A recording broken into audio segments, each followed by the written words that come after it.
1500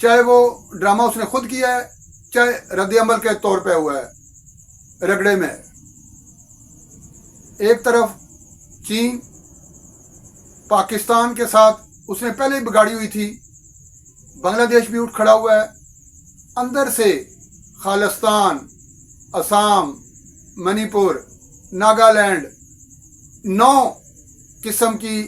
جو وہاں پہ آزادی کی تحریکیں چل رہی تھیں ان میں ایسے لگتا ہے جیسے ایک جان سی آ گئی ہے. منی پور والوں نے, ناگالینڈ والوں نے تو آزادی کا اعلان کر دیا ہے. خالستان والوں نے بھی کہا ہے کہ اگر پاکستان پر جنگ مسلط کرتا ہے تو سکھ کمیونٹی دفاعی دیوار ثابت ہوگی پاکستان کے لیے. یہ پنجاب سے گزر کر, ہماری لاشوں سے گزر کر یہ پاکستان میں داخل ہوں گے, اور پاکستان کو آفر کروائی ہے کہ جب آپ کی فوجیں انڈیا میں داخل ہوں گی تو ہم آپ کے شانہ بشانہ اپنی ہی فوج سے لڑیں گے, اور ہمارے جو سکھ فوجی ہیں وہ اپنی فوج کا ہی کلا کما کریں گے. اور یہی اعلان بنگلہ دیش نے بھی کیا ہے. بنگلہ دیش کے ایک سابق فوجی افسر نے 7 سسٹر جو 7 ریاستیں ہیں بھارت کی انہیں واپس لینے کی بات کی ہے, اور بنگلہ فوج کو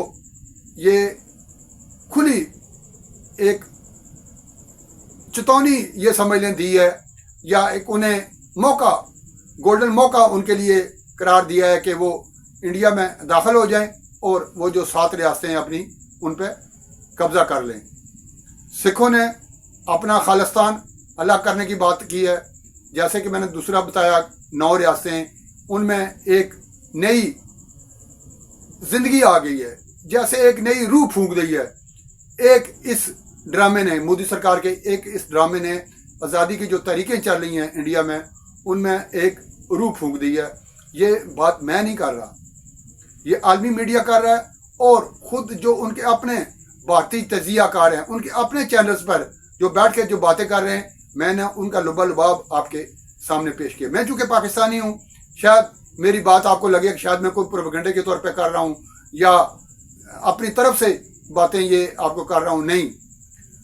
بھارتی میڈیا پہ بیٹھ کر بھارتی تجزیہ کاروں نے جو باتیں کی ہیں ان کا خلاصہ جو ہے یہ میں نے آپ کے سامنے بیان کیا ہے.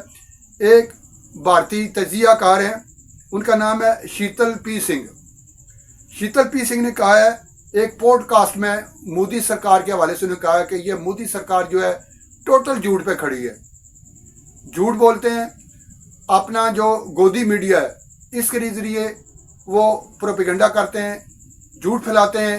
پورے بھارت میں. جو آپ نے ان کے ووٹر, جو ان کے سپورٹر ہیں, ان کے ذہنوں کو اس طریقے سے انہوں نے اپاہج کر دیا ہوا ہے, معذور کر دیا ہوا ہے کہ انہیں مودی سرکار اتنا زیادہ جھوٹ بولتی ہے, اتنا زیادہ جھوٹ بولتی ہے کہ وہ سچ لگنے لگتا ہے. انہوں نے کہا ہے کہ اس وقت انڈیا جو ہے, انڈیا کی جو عوام ہے 2 حصوں میں تقسیم ہو چکی ہے, ایک جھوٹ پہ یقین رکھنے والی اور دوسری جو حصہ ہے وہ سچ کے ساتھ کھڑا ہے. اور سچ یہ ہے کہ مودی سرکار جھوٹ پہ کھڑی ہے اور جھوٹ سے ہی اپنے ملک کو چلا رہی ہے, سوشل میڈیا کے ذریعے اور اپنی گودی میڈیا جو ہے اس کے ذریعے. اتنا زیادہ انڈیا میں وہ جھوٹ پھیلاتی ہے, اور انہوں نے امید ظاہر کی ہے کہ سچ بہت جلد سامنے آئے گا. اور جھوٹ کے چونکہ زیادہ عرصہ ہوتا نہیں, اس کے پاؤں ہوتے نہیں, بہت جلد اس کے پاؤں اکھڑیں گے, مودی سرکار منہ کے بال گرے گی اور سچ سامنے آئے گا. انہوں نے کہا کہ اس وقت جو مودی کے ووٹر اور سپورٹر ہیں وہ سختے کے عالم ہیں, انہیں سخت مایوسی ہے. یہ جو پہلگام واقعہ ہوا ہے اس میں چونکہ ہندو مارے گئے ہیں,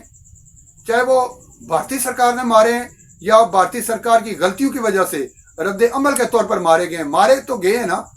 وہ 26 لوگ جو مارے گئے ہیں وہ انسان تھے, وہ ہندو تھے. اس لیے جو ووٹر سپورٹر ہے بی جے پی حکومت کا وہ بھی اس وقت سختے کے عالم ہے اور سخت مایوسی کا شکار ہے. انہوں نے ایک مثال دی ہے کہ وادی گلوان میں جو 400 فوجی چین نے بھارت کے اندر گھس کے مار دیے تھے, اس پہ بھارتی فوج کیوں خاموش ہے. اور انہوں نے خوب لتے لیے ہیں. جب وہاں پہ جو اینکر ہے وہ چونکہ مودی سرکار کی حمایت میں بولتا ہے سارا میڈیا، تو انہوں نے انہیں ایک قسم کا وارن کرتے ہوئے کہا کہ آپ کو میری باتیں کیوں نہیں سمجھ آ رہی، جو میں باتیں کر رہا ہوں آپ تو مودی سرکار کے حق میں بول رہے ہیں نا، میں انڈیا کے حق میں بول رہا ہوں، میں 1.25 ارب آبادی کے حق میں بول رہا ہوں، یہ بھارتی جو جنتا ہے میں اس کے حق میں بول رہا ہوں، میں ایک بھارتی ہوں، میں مودی نہیں ہوں۔ وہ کہتے ہیں نا مودیے، جیسے پاکستان میں نا یوتھیے، اس طریقے سے بھارت میں مودیے، انہیں کہا میں کوئی مودیا نہیں ہوں، میں ایک بھارتی ہوں، میرے اندر تڑپ ہے، میں ایک سچا انڈین ہوں، اس لیے عوام کی بات کروں گا، میں مودی سرکار کی بات نہیں کروں گا۔ ایک اور وہاں پہ تجزیہ کار ہیں، وہ کرنل ریٹائرڈ ہیں، دفاعی تجزیہ کار ہیں، دنیش نیلن یا نیلن جو بھی ان کا نام ہے، دنیش، انہوں نے کہا ہے کہ 2600 کلومیٹر جو آپ کا بارڈر ہے وہ آپ کا لگتا ہے چین کے ساتھ، اور 4000 کلومیٹر لمبا بارڈر لگتا ہے آپ کا انڈیا بنگلہ دیش کے ساتھ۔ اب نہ بنگلہ دیش کے ساتھ آپ کی بنتی ہے، نہ چین کے ساتھ آپ کی بنتی ہے، نہ پاکستان کے ساتھ آپ کی بنتی ہے۔ جب آپ بنگلہ دیش سے فوجی ہٹا کر پاکستان کی بارڈر پہ لگائیں گے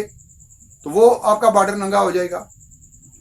جب چین کے ساتھ 2600 کلومیٹر کا جو لمبا آپ کا فاصلہ ہے، جب اس سے آپ فوج ہٹا کر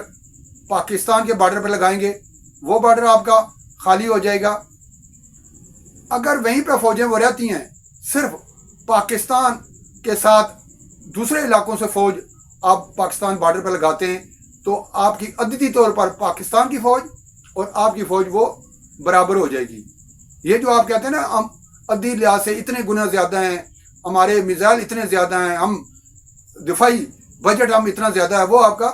برابر ہو جائے گا۔ آپ کسی ایک ملک کے خلاف محاذ نہیں کھولیں گے، بنگلہ دیش کے خلاف بھی محاذ آپ کا کھل جائے گا اور چین کے ساتھ بھی کھل جائے گا۔ اور اندرونی جو خلفشار ہے، جیسا کہ میں نے اپنی گفتگو کے آغاز میں ذکر کیا، وہ الگ ہے، یہ میں نہیں کہہ رہا، یہ دنیش کہہ رہے ہیں جو کہ کرنل ریٹائرڈ ہیں انڈین فوج سے۔ اور سنجے کمار، یہ بھی بھارتی ایک تجزیہ کار ہیں، انہوں نے بھی خوب لتے لیے ہیں مودی سرکار کے اور باور کرایا مودی سرکار کو کہ آپ کہتے ہیں جی ہم کشمیر آزاد کرا لیں گے، آزاد کشمیر کی بات کرتے ہیں، آپ ایک چپا بھی حاصل نہیں کر سکتے، ایک گز بھی آپ میں اتنی سکت نہیں ہے آپ کر سکیں۔